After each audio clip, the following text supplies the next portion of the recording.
نحمده ونصلي على رسوله الكريم بسم الله الرحمن الرحیم۔ السلام علیکم معزز ناظرین، آج کی ویڈیو میں ہم ہاف سوٹ پہننے والی اور جوڑا بنانے والی عورتوں کے بارے میں بیان کریں گے۔ حضرت ابو ہریرہ رضی اللہ تعالیٰ عنہ سے روایت ہے کہ رسول اللہ صلی اللہ علیہ وآلہ وسلم نے ارشاد فرمایا، جہنم میں جانے والی دو گروہ ایسی ہیں جو میں نے ابھی تک نہیں دیکھی اور وہ میری بعد دنیا میں پیدا ہوں گے۔ نمبر 1 گروہ، ایسی لوگ آئیں گے جن کے پاس بیل کی دموں کی طرح سخت کوڑے ہوں گے، جن سے وہ لوگوں کو ظلماً مارا کریں گے۔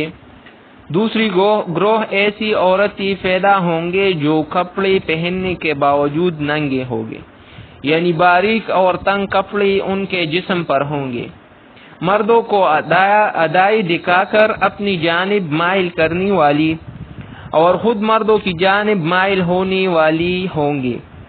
ان کے سر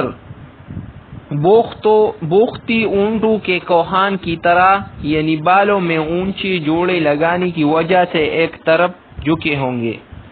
ایسی عورتیں نہ جنت میں جائیں گے اور نہ جنت کی خوشبو سونگھ سکے گی، حالانکہ جنت کی خوشبو دور دور تک سونگھی جاتی ہے۔